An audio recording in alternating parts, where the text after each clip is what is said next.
Chapter 2: The Easy Method.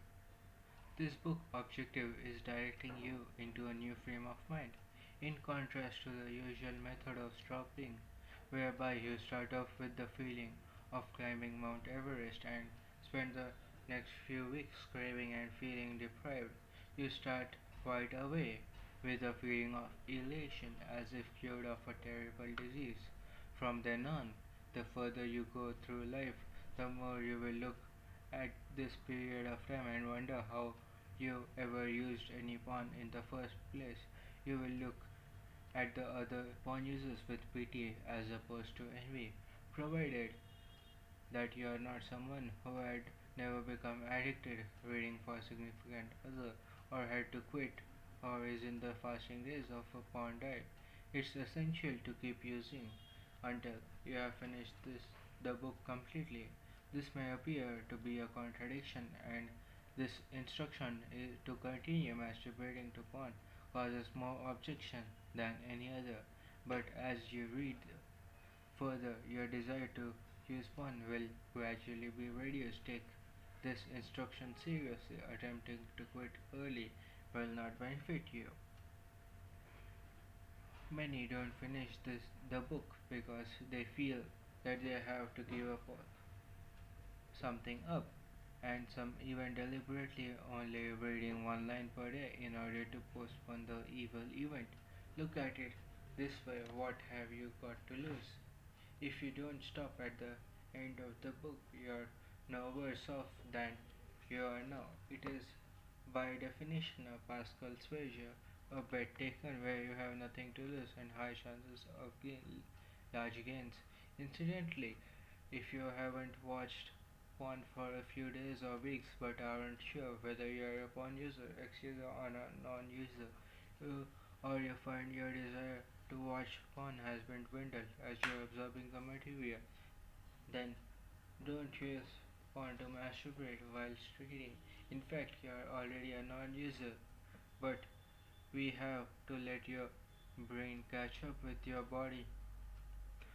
By the end of this book, you will be a happy non-user. EasyPeasy is the complete opposite of the normal method, where one lists the considerable disadvantages of porn and says, if only I can go long enough without porn, eventually the desire will go away and I can enjoy the life again, free of slavery. This is the logical method to go about it, with thousands stopping every day using this method. However, it's very difficult to succeed for the following reasons. Stopping PMO isn't the real problem. Every time you finish your session, you have stopped using it.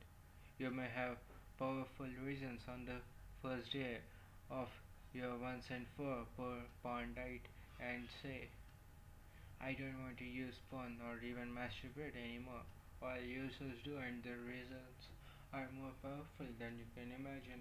The real problem is day 2, 10, or 10,000, where in a weak moment you'll have just one peak and want another, and suddenly you're an addict again. Awareness of health risks generates more fear, making it more difficult to stop. Tell a user is just trying their virality, and the first thing they'll do is reach for something to search their dopamine, a cigarette, alcohol, or even firing up the browser to search for porn.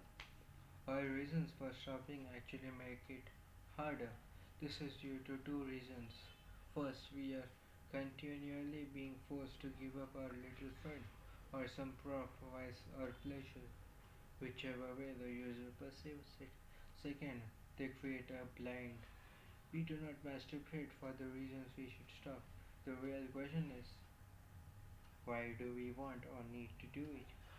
With easy peasy, we initially forget the reasons we like to stop, face the porn problem, and ask ourselves the following questions. What is porn doing for me? Am I actually enjoying it? Do I really need to go through life sabotaging my mind and body?